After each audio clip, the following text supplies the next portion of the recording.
On this week's episode of Marketing O'Clock, putting the X in X-rated, Elon strips headline text from link posts. Elon is trying to put a favorite feature on the chopping block. And we all go where no SEO has gone before, but I'm totally kidding. It is the same old with Google's latest update, but forget everything you know and redo your entire site.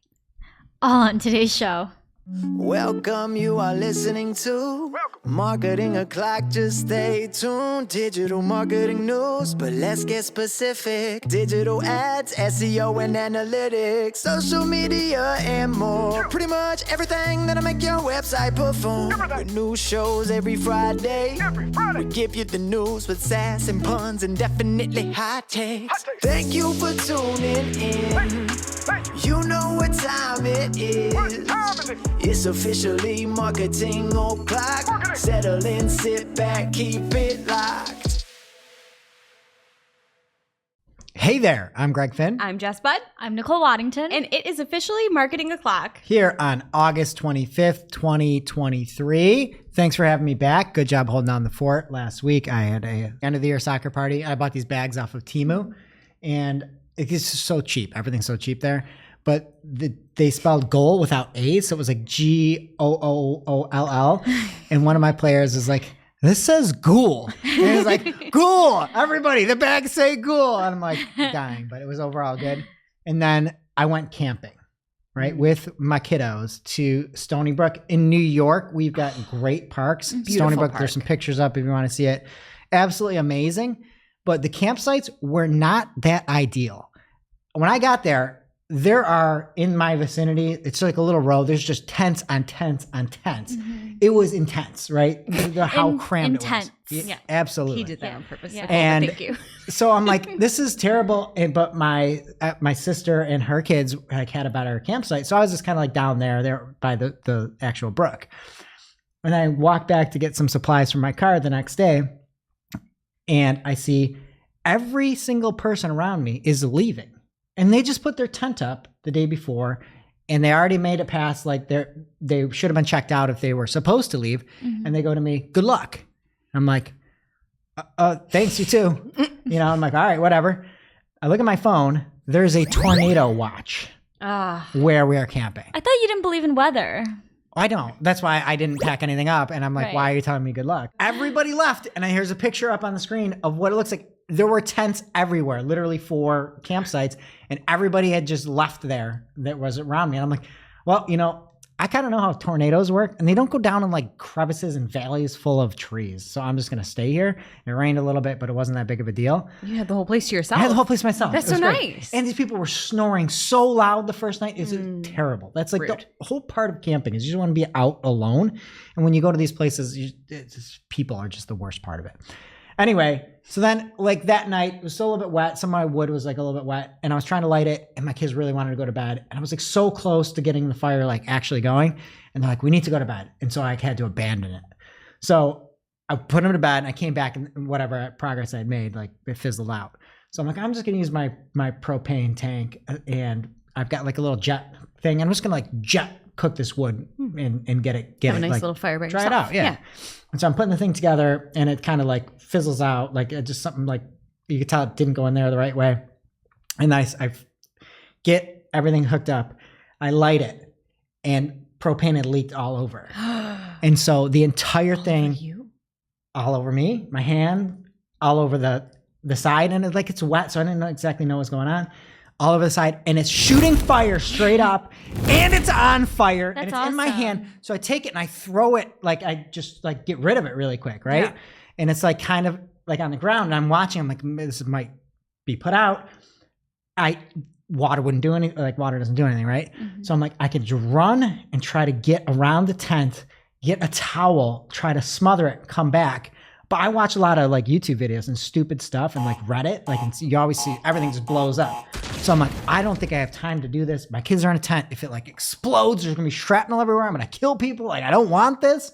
You know what I mean? Yeah. So I'm like, all right, I'm gonna take it. I'm gonna pick this fireball up and flip it into this ring so that if it explodes, like a fire pit ring. So it'll go, if it's in there at least, it won't penetrate and like kill people. It'll be contained. Right. So this thing's on fire, shooting fire. And I take it, I pick it up, and I flip it into the pit. And then I grab my kids and go out of the tent.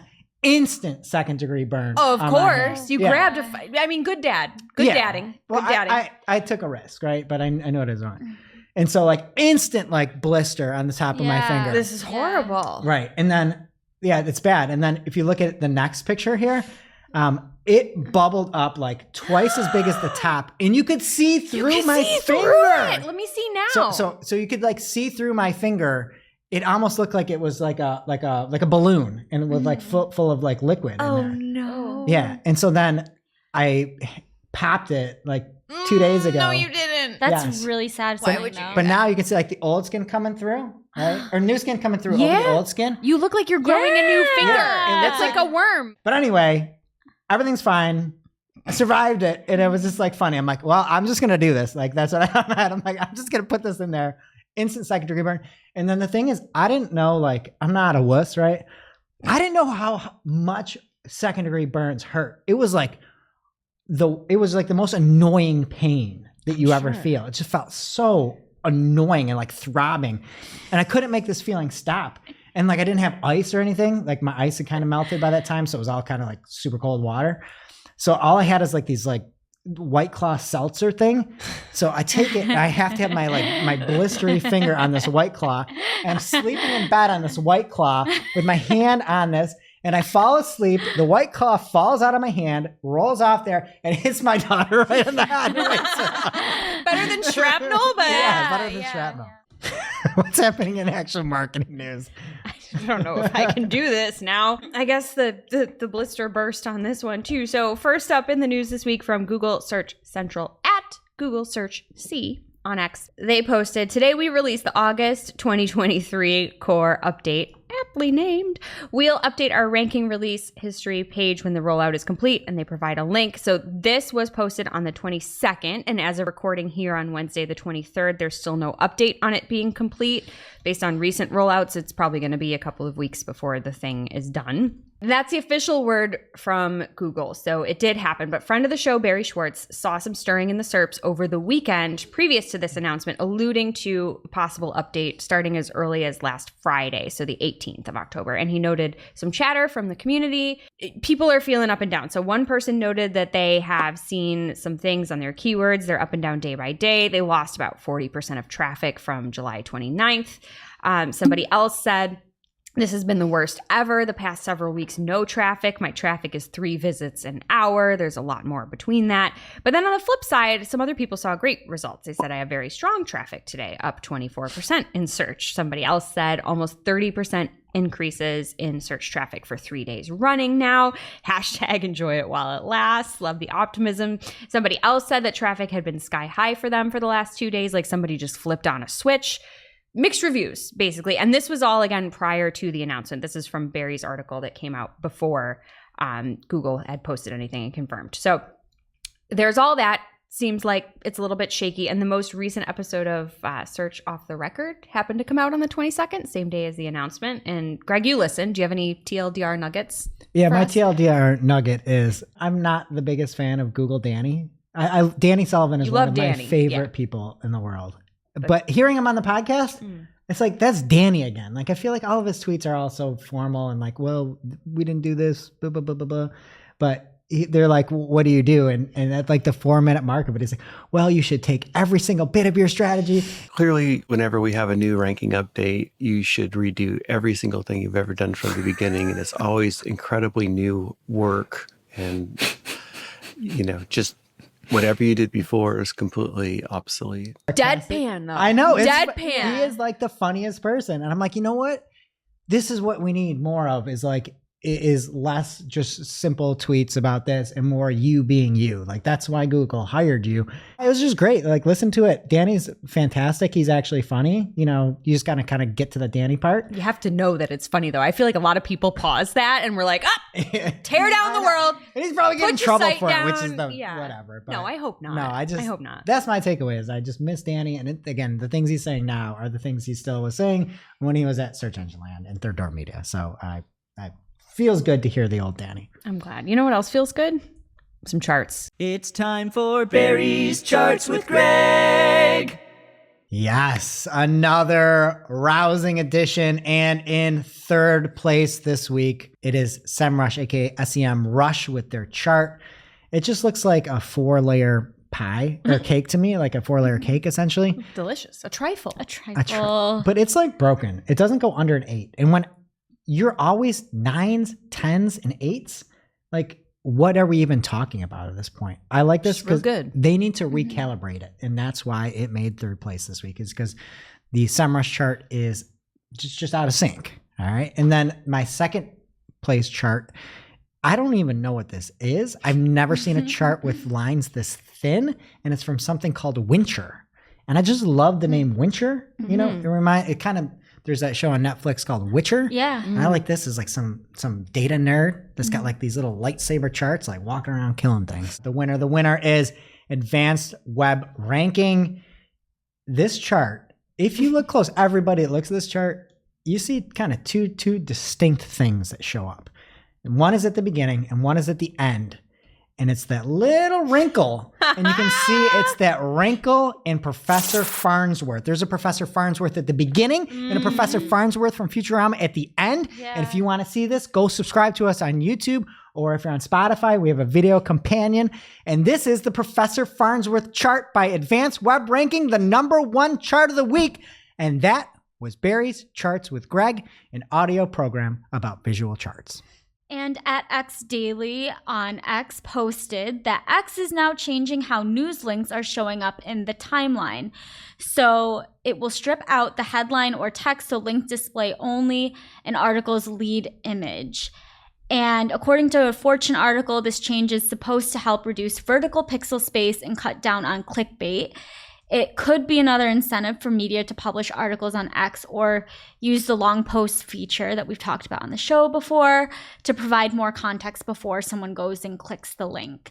And they also had an example of what this new design could look like. So if you're watching, you'll see that the image on the left has more text. It has the link in URL and also the headline of the article. And then on the right is the projected new design, which only has the image. Definitely looks cleaner, but it's hard to tell where this post is coming from. So you can see both. Yeah. And that's not official, but I don't mind it if you could easily tell that. Like, I just don't want to have to do work. Right. You know what I mean? I hate going places and like doing self-checkout. Like, no, I'm coming here. I'm paying you for this stuff. Like, you love to use this as like a childhood dream, is to ring yourself out. Some people never experience a cash register. No, I 100 out of 100 times I will not use self-checkout. And you will be able to cash me out, even those folks that you might have blocked in the past, because Elon decided on a whim to put out a tweet that says, did you say tweet? Oh, Elon posted on X.com, even though there is no X.com. Twitter.com. It just redirects to Twitter. It's all still Twitter links. This is the dumbest rollout I've ever seen. Elon Musk posted on X that block is going to be deleted as a, quote, feature, unquote, except for DMs. And so this was fairly surprising. Right now you can block somebody or you can mute somebody. By blocking somebody, they will not be able to see your content, that person specifically. However, the minute that they log out, they may be able to see that because they're no longer logged into their account. If you mute somebody, you will not be able to see any of their information. Elon went on to say, the obvious move is to strengthen the mute function by making anything posted by the muting account invisible to you. Right now, both mute and block are partly broken.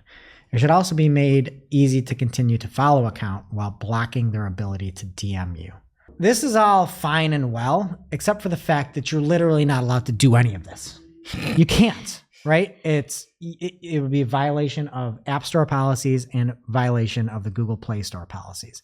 So if he removes the blocking feature, he may also remove X from each App Store, because that's one of the credentials to get in for social platforms is that you have to be able to block things that you want to. I didn't know that. Yes. And then another thing that I thought was hysterical, he got community noted on his own tweet, which is super funny. Beautiful. Yeah, it's I love working the way community it should. notes. It's working. I know. I love community notes. And it's like, oh yeah, you can't do this. It's great. I absolutely love the community note feature.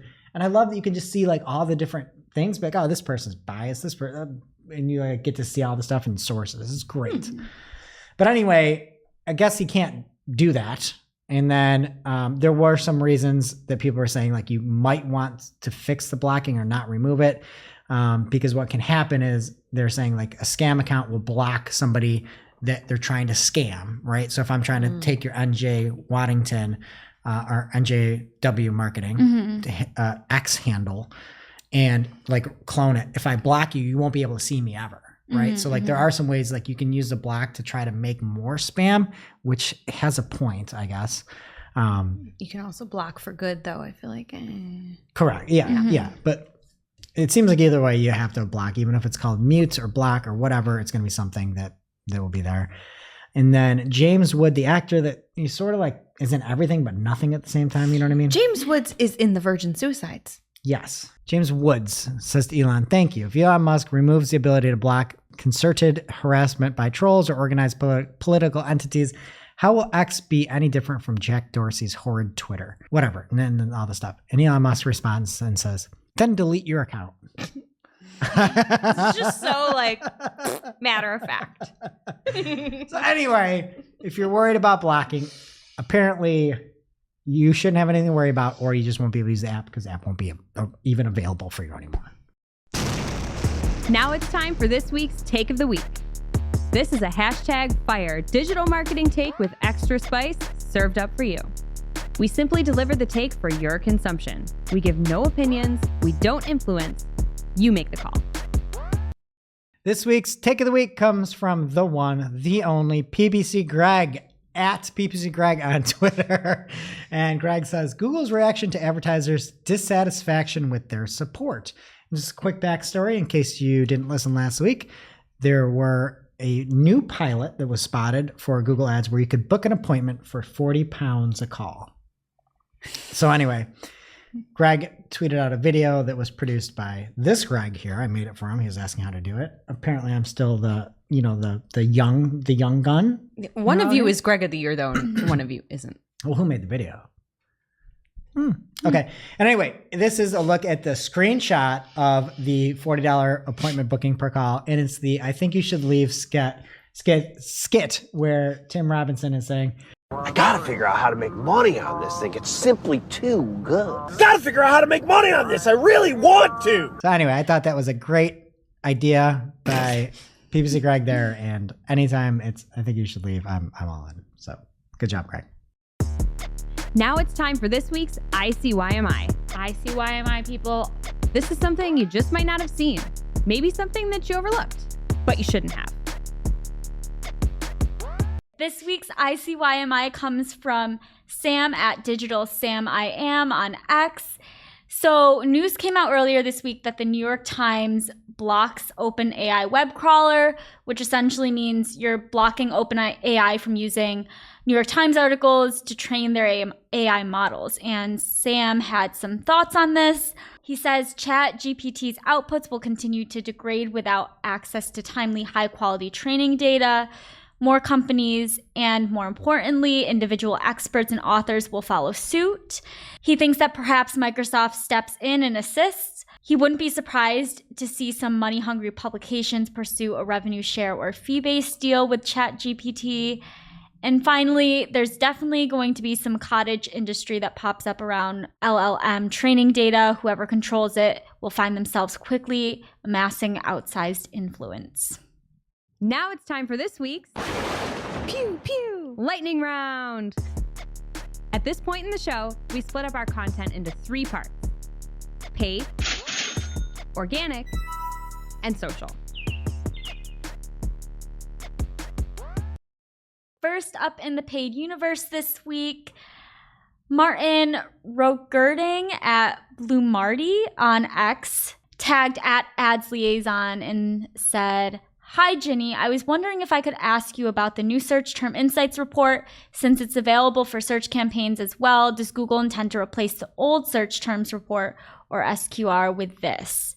And Ginny responded to him saying there aren't any plans to remove the search term report, but the team built search terms insights to help surface more query insights in privacy-safe ways after the privacy thresholds increased. The latest updates to make it more useful, more categories, API integration, custom date ranges, and downloading. Then he responded, by the way, the API integration isn't fully working. Query search term results is an error. I thought it was just me, but people keep posting scripts that only exports categories to spreadsheets. Glad the original report stays. That's a feature, not a bug. And then she just goes, you're welcome and thanks, I'll look into that. So we'll see. And then there was an accusation from Analytics. It had a study that came out claiming YouTube was improperly tracking children for targeted advertising purposes, which would violate the Children's Online Privacy Protection Act, or COPPA. And this is a regulation that regulates the online collection and use of personal information from minors under the age of 13 and is enforced by the FTC. So the rule applies to commercial websites and digital services that either are directed at children under the age of 13 or know they are collecting personal data from children under the age of 13. And this Analytics article was titled, Are YouTube advertisers inadvertently harvesting data from millions of children? I don't like that title. That's awful. Yeah, the title sounds kind of scary, but the article claims they identified the platform serving personalized ads from more than 300 brands on made-for-kids videos, which, if true, would be in violation of these privacy laws. So when the viewers clicked on these campaigns, they would be redirected to the brand's website, which sometimes resulted in dropping cookies onto a user's browser. And there may be a financial penalty if you're found in violation of COPPA. But Ginny Marvin at the Google Ads liaison reiterated the available controls for PMAX in response to this, and she also said it's worth noting YouTube and publisher content must meet Google's content guidelines to be eligible for monetization, and YouTube has MRC brand safety accreditation for in-stream video ads. Some of this, like the part where you're making it to a website and you're getting a cookie, like that's not a real thing. They're not out there trying to harvest stuff from that. It's like, my kids might be taking my phone, watching a video, accidentally clicking something and making it there. Like that stuff, I know I made this joke on our marketing call, but that's like not real. That's like Tiffany Gomez in the back of an airplane type stuff where there's nothing actually being like done wrong, right? Just not real. The other thing that I think is misleading is the way that advertisers have to opt out of made for children content. And Google, they're so full of it and they're so on this high horse. And it's like the easiest thing to debunk ever that that they're manipulating and being dishonest with the way that you have this targeting. Because when you go to put a video out, you click a box. There's a very simple box. It says, is this video made for kids? Yes or no? And when you go and you're advertising on YouTube, there is not something to say, remove made for kids. That would be nice. There is something under the G content that says, so there's like a G, a PG, a PG-13, an MA, and you can like choose what you want to exclude. And you have to go to the G, and then a second like radio box underneath G says content suitable for families. And the content suitable for families is really anything that was checked as content made for kids. So that is turned on by default for all of your YouTube campaigns. And if they wanted to make it easy, like they say they do, and all these stupid X's that they put out, and these threads, like, oh, they get it so wrong. No, because when you're a creator making a video, you have to go to select digital content labels to exclude. Under DLG, general audiences, you can get rid of all the general audiences if you want. But there is a sub box that says content suitable for families. And if you hover over the question mark there, the definition is this label includes made for kids content, such as content intended to be viewed or co-viewed by families. And that is on by default. And it doesn't say content made for kids content on there. Totally should.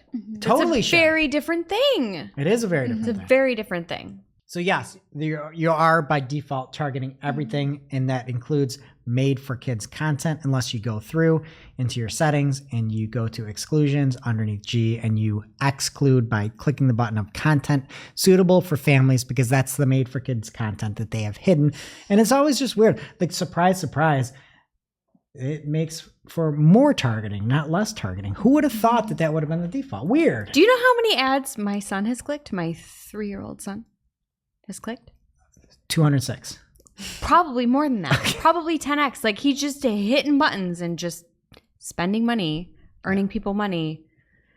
There you go. There's a tip It's of a the day problem. for you. If you're running YouTube ads, go through and check and make sure that content suitable for families is excluded. There you go. Sorry, Nicole. All right. Another story here. So Search Engine Land surveyed nearly 1,000 people from their newsletter and found that less than a quarter of marketers plan on investing in X during the next 12 months. So Google and Meta properties made up the biggest percentage of the survey, followed by LinkedIn. 23% of digital marketers that are investing in X. What percent do you think is going to be investing in Google ads? I would say well, I already know the answer What's to the this. answer? I think it's in 83 or something. Huh. Seems like there might be some cheap inventory over on X. Right? If that is with whatever your moral affiliation is. And Barry Schwartz on Search Engine Roundtable covered that Google will stop collecting anonymous reviews on local service ads on August 25th. So on the day, or by the time you're listening to this, they've already stopped collecting. And just other news, we are collecting anonymous or regular reviews on iTunes. Give us a review. Oh, please. Our last Yeah. review was bad. I don't know if you check our reviews. I don't. What did it say? It was from Kenny Yob. Too much silly, more SEO.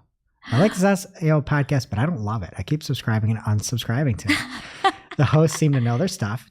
Debatable. Thank you. Yeah. And have high energy and a sense of humor, which seems like a positive. But unfortunately, all the inside jokes and personal life opinions and stories get in the way of more useful SEO information and dialogue. Do you do this for a living? I I'm feel gonna like react your personal, yeah. I'm a react. You are? No, we just need some more reviews. Give us some reviews. Give us reviews. I don't care what they say. However, who is that? Kenny? He's wrong. And more LSA news. Len at Len Raleigh posted on X, #LSA. We are now in month 25 of Google's LSA spam problem. Should I make a business called at Sundar Pichai Accident Lawyer to get someone at Google's attention? Did at Ads Liaison mute me after 25 months of complaining? And he has a screenshot of LSA ads. And Ginny replied on X and said, "Hi, Len. I don't mute people and share your feedback with the team that's actively focused on this. I've passed this along as well. As you know, I can't comment on specific cases or actions taken, but there's ongoing work to address issues and process systematically." He goes, "What ongoing work? People spam LSA the exact same way they were doing it 25 months ago." That's 2+ years, folks, if you haven't done the math. 25 months. 25 months. One guy's got, like, again, lawyers are like realtors, where like the face is so important. One guy's face takes up nearly the entire screen, and it says "Car Accident Lawyer Big Wins Higgins." I love that guy. TikTok has a new ad placement within the search results page, and they're calling it Search Ads Toggle. This will allow brands to target users engaged with searches related to the business's brand. However, it's an extension of video ads and not a standalone ads product. The company also said that advertisers will have the ability to add negative keywords to their ad groups, which I feel like should be standard. Thank you. Yeah. Yeah. LinkedIn is rolling out its own version of brand partnership tags, so sounds similar to like Meta. So users are able to add official brand partnership labels to posts they've received compensation for. The tag will add the words brand partnership under your username when you post an update. I just find it funny that there's LinkedIn influencers getting paid for stuff. Like, Good for you, man. yeah, if you can make money somehow, but Yeah, all you do is you find one single current event, and you're just like, this is how the lesson that Tiffany Gomez taught me about business. It's just not real. Like that's like what they do. Is they're Yeah. like, oh, here's what the Barbie movie taught me about business. Here's what Nothing. Taylor Swift's concert taught me about business. And Ben Kruger at Ben_Kruger on X posted a poll, and he asks, what's your best honest guess for why Google rolled out Performance Max? And the answers, or the options in the survey were to help advertisers, to sell junk inventory, privacy or regulation, and some other conspiracy. And do you want to guess which answer won? I can't guess because I saw it. All It right. looks like you voted for to sell junk inventory. Right? I mean, I didn't see the survey, but I kind of Where agree. did it come from? Oh, oops. Whoops. Who'd you vote for? Junk inventory. You can see it right on screen. Yeah, so to spoil it, to sell junk inventory won at 58.7%. I can't believe to help advertisers got a whopping 20, almost 21%. 20.8%. Yeah, that's a lot of I faith. know. That's a lot of faith. I know. I want to hear the 10% of conspiracies. Yeah, what is the other conspiracy? Yeah. Money? And last week, Derek Mullins at PPC ClickShark posted on X, is it me or does the demand gen update mean nothing? And a lot of people were chiming in and replying with their thoughts to this, including Mike Ryan, who voiced concerns over preventing targeting to warm prospects with this campaign type. And Ben Kruger goes, why do you guys care so much about excluding remarketing? And Kirk Williams had a response with an explanation as to why we would want to exclude those who have already been hit by an ad or have visited a site. And he does it in 185 words, if my math is correct. And then Derek Mullins replies to Kirk Williams and says, this is what a professional sounds like. My version was, I do not want to pay for 7 clicks when all I needed was 2. Look at those emojis, too. I know. And there's a cheers, like a beer emoji, Uh-huh. too. I appreciate that. Mhm. All right. And last in paid, Reddit is expanding the options available for interest targeting, which is based off of a user's subreddits they visited and topics they're engaging with. So if you're on Reddit, check out some new targeting options. All right. And into our organic news for the week, there is a headline from Search Engine Land about new Bing. It's got ChatGPT integrated. Where is it going to go? Is it going to overtake Google? Results are in. The new Bing has failed to take any market share from Google after 6 months. The byline, Microsoft disputes the data, which shows Bing's market share is actually lower in 2023 than it was in 2022 before new Bing launched. Wah, wah. And from YouTube, they are implementing a long-term vision for medical misinformation policies. In case you haven't heard the show in the past, you are demonetized and have all sorts of issues. If you talk about certain medical things that were happening in 2020 and rhymed with Slovid-17. Wine teen. It doesn't rhyme with 17. It's been a day. Anyway, there is going to be 3 different types of misinformation: prevention misinformation, treatment misinformation, and denial misinformation. You can read all about it. And then they're also taking a deeper dive and removing cancer treatment misinformation. So what they say for this is they're just going to pull that data if it is something that the examples they said were like pretty egregious, I would say. They had said, for instance, a video that claims garlic cures cancer or take vitamin C instead of radiation therapy would be removed. And Tables, can you just bleep out the C word in there? Words. Yeah. Right? Because we're going to get pulled if we do. And I think like generally probably good with this. Yeah. But also like, isn't part of science like not ever being sure about anything? Isn't that like the fundamental part of science? Testing new hypotheses. Right. So like, how do you know what it is? Right. And, Garlic's like, delicious. right. But there are many studies that look at like glucose consumption and cancer cells using glucose to grow at faster clips and things like that. So if you say something about that, would that be like considered would that be considered misinformation? Like, I don't know where it comes into play on that. Cause there are a lot of people that like, there's like a brain tumor community that is keto, and because they believe it stops brain specifically from growing. Again, I don't know if this video is gonna be taken down because I said that. Yeah, I don't know. And it's like people do that and like beat all these expectations. I know somebody doing it, right? And like they beat these terminal diagnoses with very short time frames and expand to a much longer time period. So that would be my only concern, is if there's people out there that maybe, or if you're doing something like that, or you know somebody, like just don't make it as like black and white and say, oh, could this work? I don't know. It's like more of like a theory versus just trying to say something is fact. Maybe that's the workaround. Right. And you see it with like the analysis study where it's like, are people accidentally targeting kids? You know, you can't like say like anything. I don't know. I always find it weird. Like, do you have a doctor? Is there a YouTube doctor? You know, it's like the number one source on that's like, oh, how do you even determine what is real and what's not real? Every word that was CANCER tables, bleep it from what I said. And from Joe Youngblood at Youngblood Joe on Twitter. What? X. They said, Discuss will soon start showing ads on websites that use their comment technology like mine. According to Discuss, there's about 750,000 websites using the comment system. That was back in 2011. Fresh article. It was like an actual big thing, because you could come out, it was like all threaded. It was nice. You could pull in your social stuff. And then this is what happens. They're just gonna be like, well, I'm just gonna put ads on your site and you're not gonna make money off of it. I'm gonna make the money off of it. So if you use Discuss, you probably want to get rid of it. From YouTube liaison Renee Ritchie, and they say creators can now add prominent links into our channel headers. We had talked about this before, but there's a little bit more information. You can now have up to 14 links in the channel headers. You can customize the titles and include different calls to action, and they'll be visible to everybody on August 23rd. So if you are a YouTuber, definitely check that out.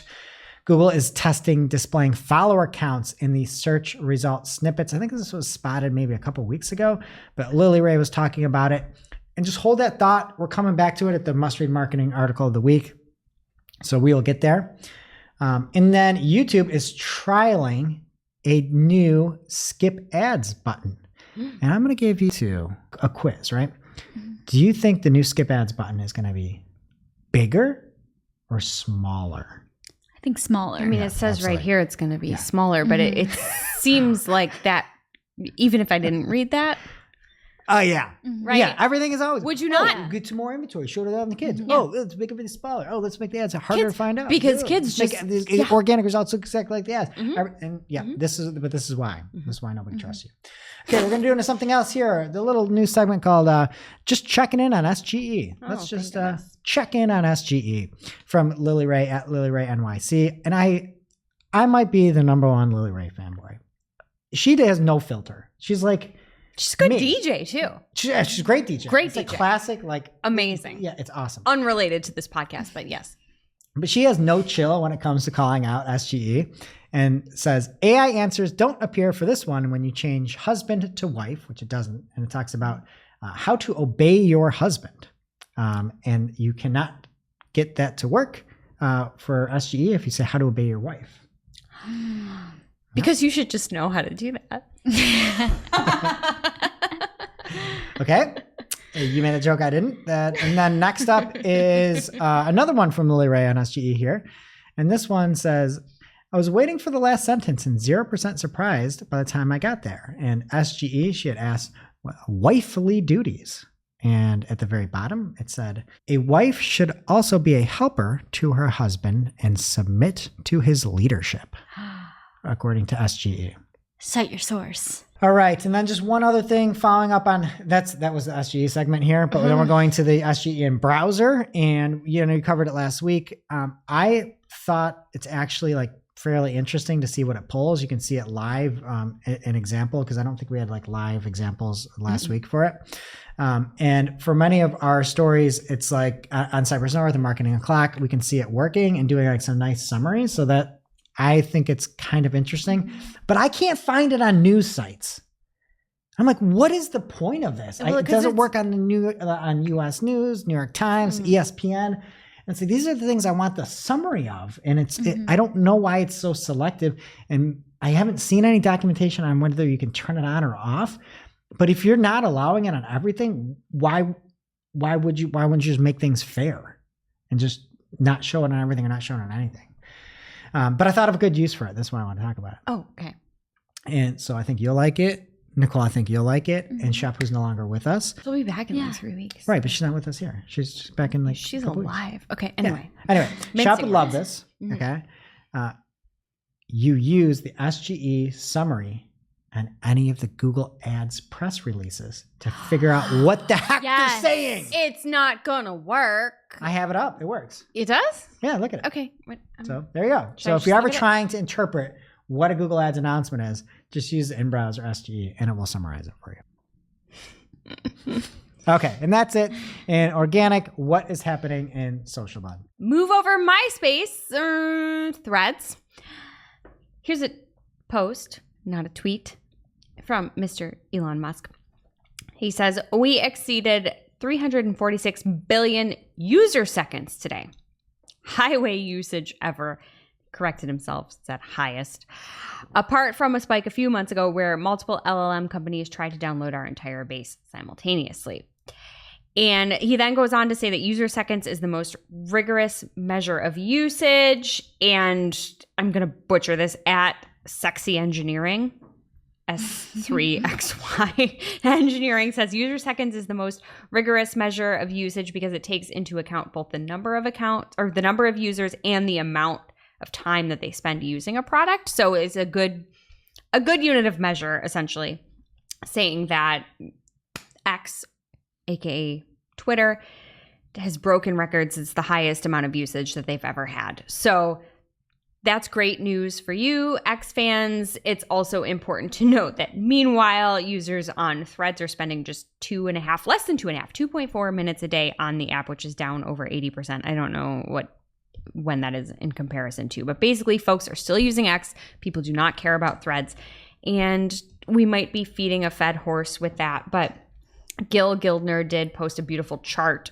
cease and desist, from Time, that shows that no one really cares about Threads, even though they kind of did for a second, or maybe just because of the hype. But about 10 million of y'all are using Threads. That's small potatoes. There's 10x that on X as far as daily active users. And this is just Android that we're looking at here. So that's 10 million people on Android are using Threads every day, and 100 million are, is that 10x? Did I do the math? Anyway, they're on X still.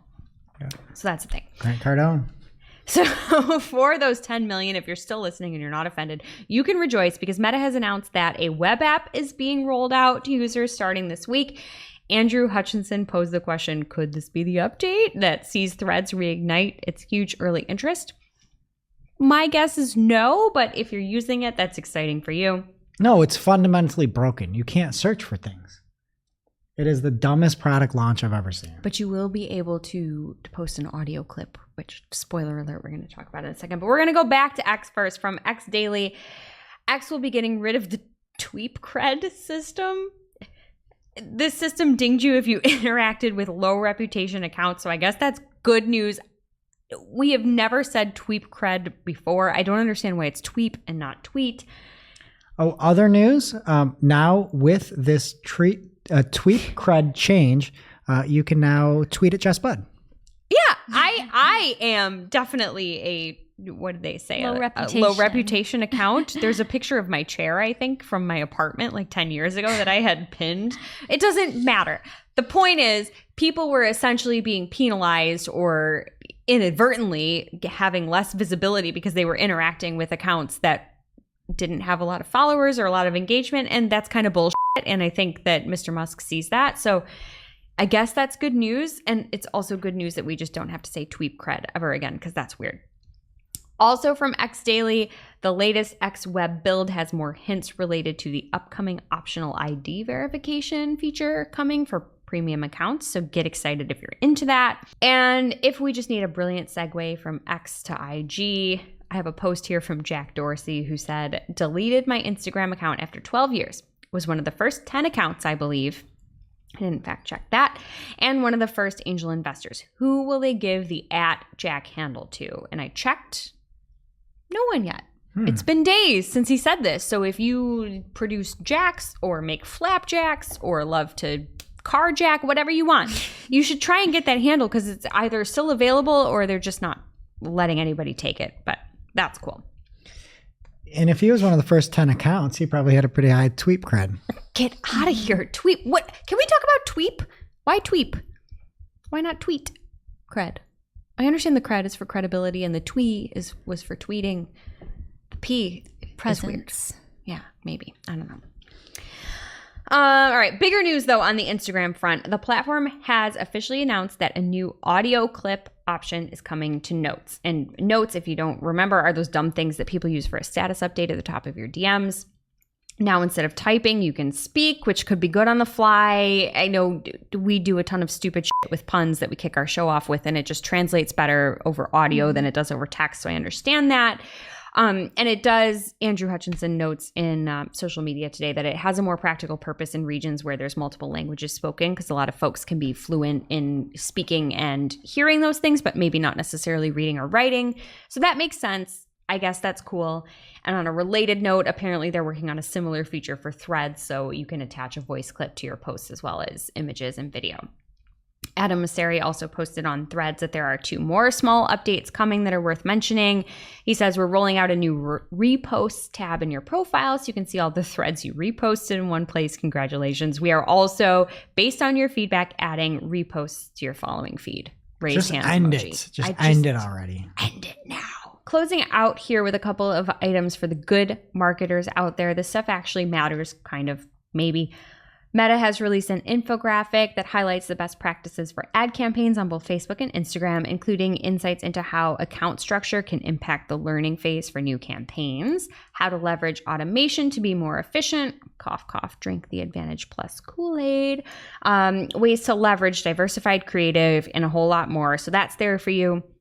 TikTok also released a similar guide to campaign fundamentals and how to best incorporate some of your key differentiators into TikTok clips. So as we're gearing up for peak shopping season for consumers, these guides are definitely worth perusing if you're advertising on either platform or plan to for the holidays. But of course, just please take that with a grain of salt because they really are, especially on the Meta front, kind of pushing an agenda. But that doesn't mean that there's not something that you could learn from it. So check them out if that's what you're doing. And that brings us to our real life segment, straight out of our accounts and into your ear holes. It's time for Working Hard or Hardly Working, where we talk about what's going on in our IRL work, good, bad, or otherwise. This week's Working Hard or Hardly Working. Hardly working for me this week is Google My Business hours. So It's not even a real thing. It's not Google real. Business Profile. whatever you want to call it. It doesn't matter because it sucks. Whatever it's called, it's not working because I was trying to help Julie on our team help a client who has separate business hours for a cafe and a bar. And there's no way to set 2 separate hours without creating like 2 separate profiles or putting it in your description, which is probably gonna not get approved anyway.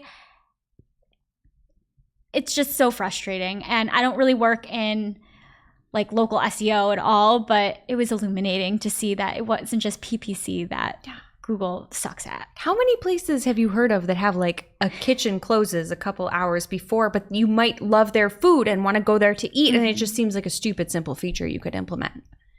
Yeah. It's like multiple types of hours. I don't know. Here's a stupid, simple feature that's working well for me. I did not realize that you could create groups of folks in Google. You can make groups, and I'm finding it particularly handy for the calendar because we have a huge marketing team, and I have to like look around the office and make sure that I've added everyone. But now that I've added them to a group, I can just invite the group to a department-wide meeting, and it works. So that's handy, and I didn't know about that. And it's not new, but it was new to me. So working hard, actually. Greg? For me, something hardly working, and I'm about to flip this table. Microsoft keyword matching has gone off the rails. It is Like more than before? More than before. I dare you to take a look and audit your search query report with Microsoft currently. It is so unbelievably bad. It's like, it's almost to the point you can't even use Microsoft anymore because Target CPA doesn't work. Target ROAS doesn't work. Nothing like works. And then it doesn't even match the terms. And then honestly, like low key, I probably shouldn't say this. The worst part is they show you all the search queries and just so like, it doesn't work. At least Google's doesn't work and they hide it, for privacy. But like Microsoft just doesn't work. Go look at how poorly in August, right? Just look at August search query matching and you will vomit all over yourself. And now for this week's Cool tool. As a reminder, our Cool Tool segment is not an official endorsement or paid mention. We're simply sharing something we found in our travels that may be of use to our listeners. And is really, really cool. This week's cool tool is a script, so you're well equipped to anticipate performance changes in your ads account. And I apologize if that's a repeat rhyme, but the script only matches with so many things. So from Florist to Shriver by way of Jamie Leckie on LinkedIn, Jamie says, get ahead of potential downturns throughout your account with this script. I've mentioned this before. When you're using smart bidding, it's best not to change things often. So when we do make changes, we want them to be intentional. Great advice, Jamie. Thank you. Florist created a script that looks at the data in your accounts and smooths it out to show trends. If the 7-day line goes above the 21-day line, could be a sign things could go up. If it goes below the 21-day line, it could be a sign that things might start going down. And then thank you, Jamie, for saying, remember, this is just signs to watch out for, but it's always helpful to be alerted to something if you feel like things are trending down. So this is handy for a heads up. For sure, you might as well implement it. It's not going to do anything for you. It's just going to show you things that you might want to see. So you can grab the link to the script from our newsletter at marketingoclock.com/newsletter, as well as on Discord, community.marketingoclock.com. So pick your poison and check it out. Now it's time for our must-read marketing article of the week. An article so advanced, so in-depth, so detailed that we simply cannot cover it in its entirety on today's show. This week's must-read marketing article of the week is actually a video and a thread over on X from Lily Ray at Lily Ray NYC. You should just listen to her when she says things. Most SEOs rehash, regurgitate, reuse, recycle, reduce, whatever, right? Like 3 just hours. regurgitate everything. But Lily has something that you don't hear a lot of that she stated, saying, I believe the future of SEO will be highly tied with influencer marketing. Hear me out. More and more SERP features are highlighting individual experience. Short videos, perspective, knowledge graphs, author carousels, testing author names and top stories, a thread. And then goes on to say that it's pretty clear there's a strong connection between social media signals and performance on Google, particularly in Discover. Lily then has a YouTube video, I believe it's a little under 5 minutes, where she goes through the 5 reasons why she believes this, and you should absolutely listen to this and then make your own decisions. I think there's a lot that's right in there. And then she also talks about why it's true for YouTube, which again, Google is pulling into the results more and more. So whether you call it indirect or direct, that's up to you. She's just correct, so you should listen to it. And then she's also talking about the follower accounts I alluded to before, where now there's follower account numbers that are being shown in Google here in the US for specific accounts. So you can see, all the different connections and that Google knows Lily has this many followers or whomever else. And then she had another tweet. She's really going in on this, saying that she's noticing that author names are driving lots of traffic to specific articles for some sites in GSC. This is likely due to Google's author carousel. Using Greg Finn here as an example. Sorry to put you on the spot, Greg. Another example of the author's name can be a keyword. And then she says, the more your authors experts put themselves out there and create demand, the more search volume increases for their names, which can lead to more traffic to you or their articles. So hard to dispute this. I would just watch the YouTube video and to make sure that you are putting some of the good content out there, good perspectives. People don't want to read stuff. They want to feel stuff. And that's sort of my takeaway from what she's saying on this, just because I'm self-serving, or at least on the show. Or I'm a narcissist on the show, whatever. And then the other thing, just anecdotally, I'm always kind of like testing the water and like seeing what SGE is doing. I am so flabbergasted at how different the SGE articles cited are from the actual Google SERPs. Like it is wildly different. Dichotomy. It's crazy, right? And it's there's so many more almost like takes you would say, like the 14 best, the buying guide, the this, the that, the everything that you should know, where when you're looking for products, where in the main Google search, it's a lot of times is like a product category that ranks for, Walmart or Amazon or something. So I am all on board with the Lily Ray train on this.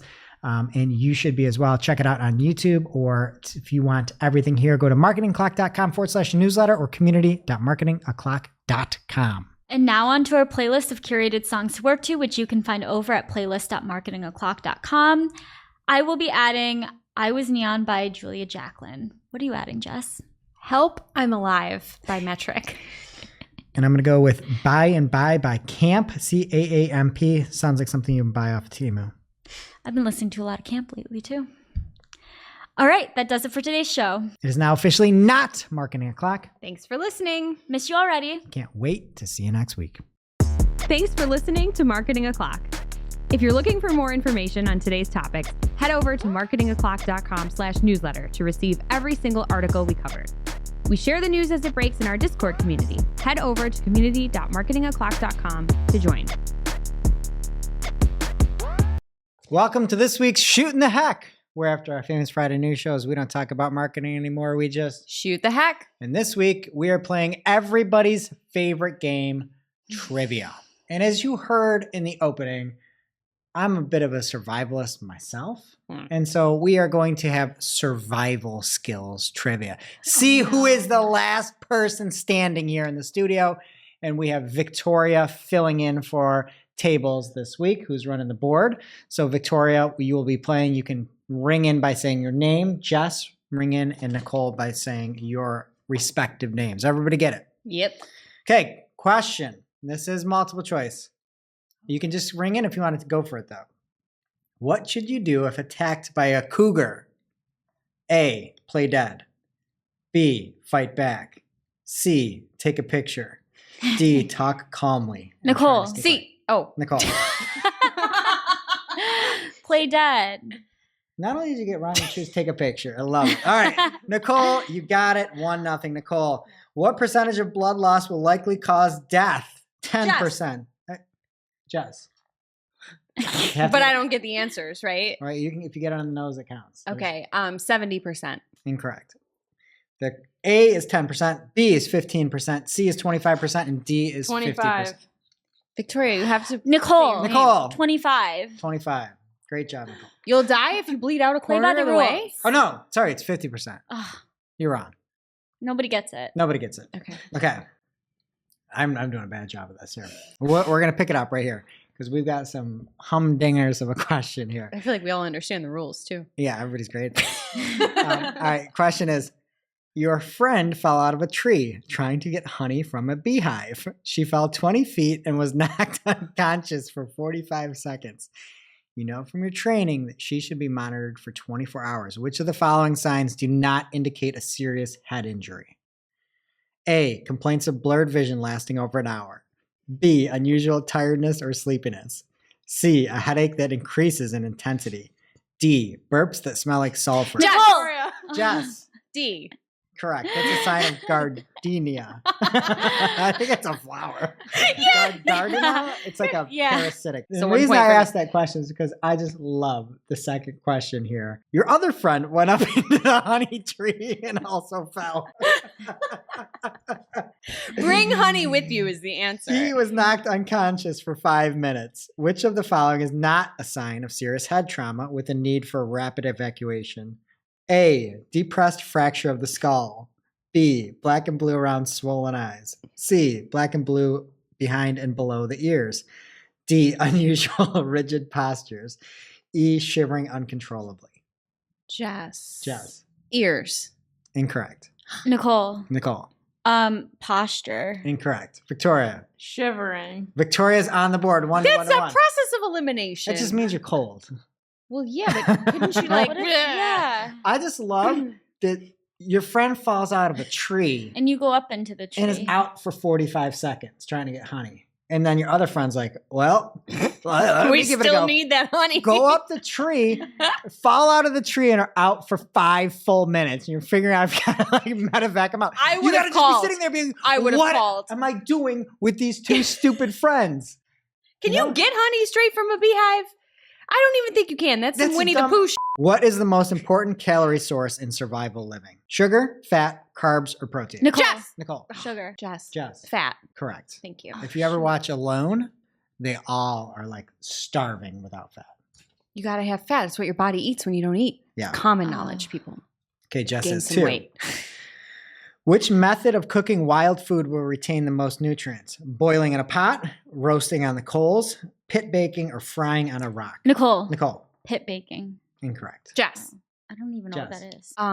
Why'd you pick it then? The coals. The coals. Incorrect. Victoria. Boiling. Boiling it in a pot. Really? They tell I you think- not to boil yeah, your vegetables because yeah, it sucks that's all what I the was nutrients thinking. out. No, but then you can like drink it, I think. You drink the water. You I burn mean, your you're mouth. in You're gonna survival. burn your mouth, and then you'll need a medivac because that sucks. It's extra hydration. You're extra hydration, Victoria. Yeah, you're actually supposed to climb a tree and cook it in a beehive. Are we 2 and 2? 2 and Yeah, 2. And Okay. one for Nicole? Okay. Which of these is the most useful stone tool for survival living?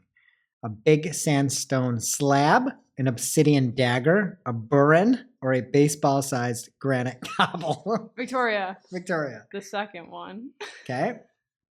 Nicole. Nicole. The granite. Okay. Oh, Jess. that's not right. Jess. The baseball. No, the baseball was the granite. Oh. Sandstone slabs are extremely useful for shaping wood, cracking nuts, grinding seeds, sharpening bone and antler, and many other tasks. But you can't kill anything with it. I guess you could cook on it. Okay. I disagree with this trivia. Okay. Well, I'm just What reading is your fun source? Is it Parade Magazine? Wilderness survival courses and survivallife.com. What is a good number of traps to set in a survival situation? 1 to 3, 3 to 5, 10 to 20, or 143? Jess. Jess. 10 to 20. Jess. Okay. Jess, you won. Right? You want to get the odds out there. I've got a lot more stuff, but I just wanted to let you know. Spit some facts. I went to the new Bing and I asked for some fun survival facts. And the first thing that it gave me, and I'll let you guess the answer to this. If you're lost in the wilderness and have no water, you can drink your own urine. Yes. How many true. times can you Yeah. do it? 3. Probably like 5. It's the new Bing says you can do it only once. You can't do it, apparently, You because it can't. makes you more What? dehydrated. But it's water. You would have to like do that either like reverse osmosis, or you have to make Oh, it like, take out the you have to get the particles, minerals like out. the Yeah, the ammonia Yeah. and such. But it is sterile. I learned that on this show. It's Listening sterile. to it. It's not Yeah. gonna, yeah, but it'll make you dehydrated. But it doesn't hydrate you? So you shouldn't do it at all. Shouldn't do it at all. I think you should probably like save it and try to like Could you boil it? get it hot and like then the, like the Well, drip of the condensation. You Put can it on drink, I that think. flat stone and let the sun take the ammonia out of it? Okay, so here's Use what it else for the smelling new salt? Bing told me, right? It says, if you're ever stranded on a deserted island and need to start a fire, try using Doritos as kindling. Yeah, no. Dorito. Okay, so once a cop told me that if you want to commit arson, you should use a bag of Doritos because the Doritos in the bag are extremely flammable, and then the evidence is up in smoke. Ah. This does not sound like a cop. This Good does not cop, sound bad like a cop. police officer. Are you Yeah. sure it wasn't a bad guy? I'm not going to blow them in, but it's great advice. And so now just pack Doritos with you on a desert island. Okay. All right. Another thing that the new Bing told me was, if you're ever lost in the woods and need to signal for help, try using your phone. It won't work, but it will make you feel better. What? I love that. It's all a mental game at that point. Have you seen 127 Hours? No, I haven't seen that Tom Hanks film either with the baseball or the, what is it, volleyball. Okay, so don't listen to it. Don't drink your urine. And Jess, you are the only person that survived. Congratulations. Everybody else is dead. And we will see you next week.